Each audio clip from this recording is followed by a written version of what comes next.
Assalamualaikum warahmatullahi wabarakatuh. Nama saya Zuria Zulian Nihrir dengan NIM 2221050200034 dari kelas Ekonomi Syariah 3. Saya akan mempresentasikan tentang kebijakan moneter dalam ekonomi Islam. Yang pertama, kita akan membahas tentang pengertian kebijakan moneter. Jumlah uang beredar tidak boleh terlalu berlebihan atau kurang. Pengendalian jumlah uang beredar perlu dilakukan untuk menciptakan iklim yang baik bagi stabilitas harga dan pertumbuhan ekonomi, serta pengendalian terhadap kegiatan kredit. Pengertian kebijakan moneter adalah upaya mengendalikan atau mengarahkan perekonomian makro ke kondisi yang diinginkan dengan mengatur jumlah uang beredar. Kondisi lebih baik di sini adalah dengan meningkatnya output keseimbangan atau terpeliharanya stabilitas harga.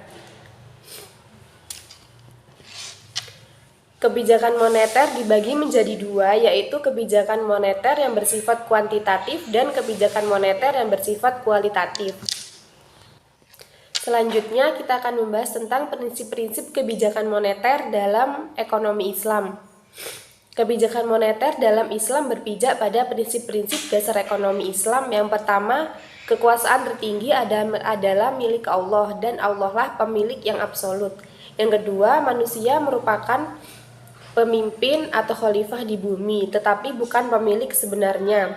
Yang ketiga, semua yang dimiliki dan didapatkan oleh manusia adalah karena seizin Allah, dan oleh karena itu saudara-saudaranya yang kurang beruntung atau kurang mampu memiliki hak atas sebagian kekayaan saudaranya yang lebih beruntung. Yang keempat, kekayaan tidak boleh ditumpuk atau ditimbun. Yang kelima, kekayaan harus diputar. Yang keenam, menghilangkan jurang perbedaan antara individu dalam perekonomian dan menghapus konflik antar golongan. Dan yang ketujuh atau yang terakhir, menetapkan kewajiban yang bersifat wajib dan sukarela bagi semua individu, termasuk bagi anggota masyarakat yang miskin. Selanjutnya, kita membahas tentang instrumen moneter Islam. Ada tiga. Yang pertama, mazhab pertama, iktisaduna. Menurut mazhab iktisaduna, tidak diperlukan suatu kebijakan moneter dikarenakan hampir tidak adanya sistem perbankan dan minimnya penggunaan uang. Jadi tidak ada alasan yang memadai untuk melakukan perubahan-perubahan dalam penawaran uang. Yang kedua, mazhab kedua mainstream. Instrumen yang digunakan mazhab kedua untuk mempengaruhi permintaan agregat adalah dengan dikenakannya biaya atau pajak atas dana atau aset produktif yang menganggur atau das of idle fund. Peningkatan das of idle fund akan mengalihkan permintaan uang yang sedianya ditujukan untuk penimbunan uang atau aset yang produktif kepada tujuan uang yang akan meningkatkan produktivitas uang tersebut di sektor real sehingga investasi meningkat. Yang ketiga, mazhab ketiga alternatif. Sistem kebijakan moneter yang dianjurkan oleh mazhab alternatif adalah syuratik proses, yaitu di mana suatu kebijakan yang diambil oleh otoritas moneter berdasarkan musyawarah sebelumnya dengan otoritas sektor real. Jadi keputusan-keputusan kebijakan moneter yang dituangkan dalam bentuk instrumen moneter biasanya adalah harmonisasi dengan kebijakan-kebijakan di sektor real. Selanjutnya kita membahas tentang kebijakan moneter pada masa Nabi, sahabat atau Khulafaur Rasyidin dan abad pertengahan. Yang pertama kita membahas tentang masa Nabi atau masa Rasulullah Shallallahu Alaihi Wasallam. Perekonomian Jazirah Arabia ketika zaman Rasulullah merupakan ekonomi dagang, bukan ekonomi yang berbasis sumber daya alam. Minyak bumi belum ditemukan dan sumber daya lainnya masih terbatas. Perekonomian Arab di zaman Rasulullah Shallallahu Alaihi Wasallam bukanlah ekonomi terbelakang yang mengenai barter, bahkan jauh dari gambaran tersebut. Pada masa itu telah terjadi yang pertama valuta asing dari Persia dan Romawi yang dikenal oleh seluruh lapisan masyarakat Arab, bahkan menjadi alat bayar resminya adalah dinar dan dirham. Yang kedua, sistem devisa bebas diterapkan. Tidak ada halangan sedikit pun untuk mengimpor dinar dan dirham. Yang ketiga, transaksi tidak tunai diterima luas di kalangan pedagang. Yang keempat, cek dan promissory note lazim digunakan. Misalnya Umar bin Khattab radhiyallahu an menggunakan instrumen ini ketika melakukan barang-barang yang baru dari Mesir, melakukan impor barang-barang yang baru dari Mesir ke Madinah. Selanjutnya pada masa sahabat atau Khulafaur Rasyidin. Ada 4. Yang pertama kita bahas dulu pada masa Abu Bakar As-Siddiq.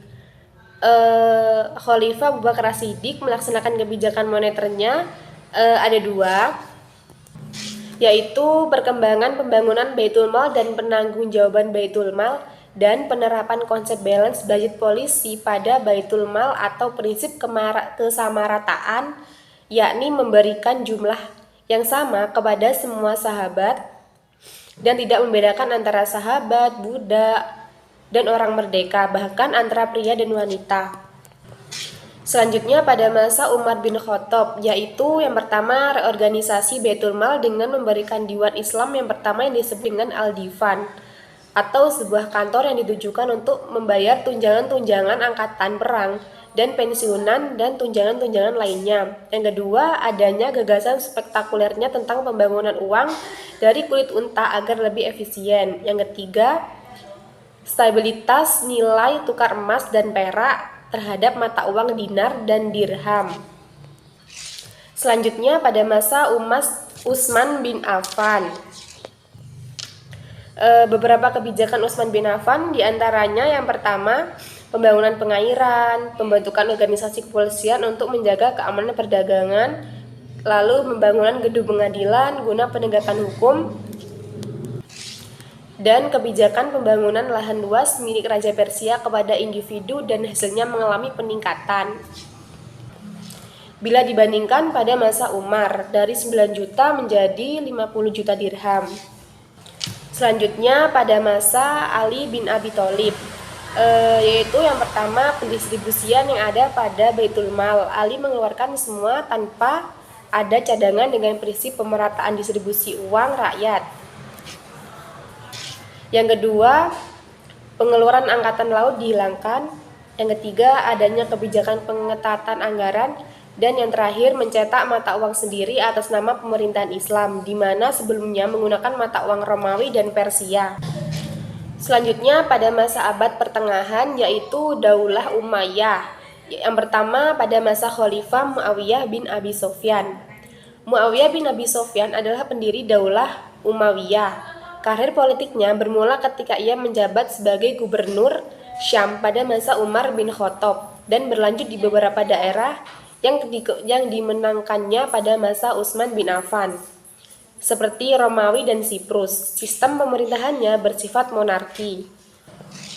Yang kedua, pada masa Khalifah Abdul Malik bin Marwan.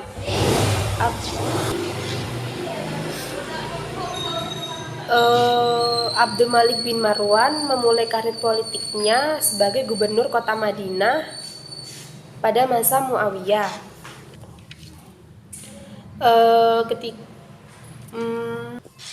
Kebijakan moneter mencetak uang dengan lafaz Bismillahirrahmanirrahim, menyebarkannya ke seluruh wilayah Islam dan melarang penggunaan mata uang lain. Lalu pada masa Khalifah Umar bin Abdul Aziz, karir politiknya dimulai sebagai gubernur Madinah pada masa Khalifah Walid bin Abdul Malik memerintah.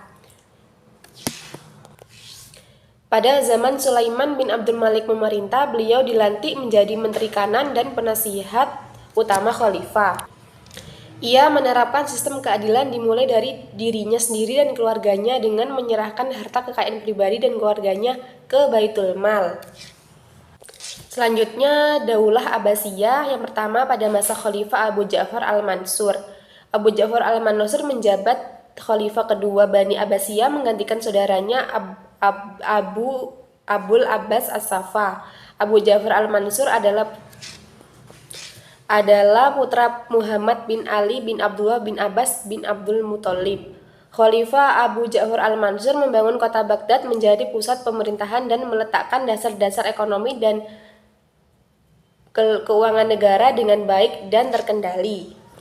Lalu yang kedua, pada masa Khalifah Harun ar-Rasyid, pemerintahan dikuasai Khalifah Harun ar-Rasyid, pertumbuhan ekonomi berkembang dengan pesat dan kemakmuran Daulah Abbasiyah mencapai puncaknya. Pada masa pemerintahannya, Khalifah melakukan diversifikasi sumber pendapatan negara. Ia membangun Baitul Mal untuk mengurus keuangan negara dengan menunjuk seorang wazir yang mengepalai beberapa diwan. Diwan Al-Khazanah, Diwan Al-Azra.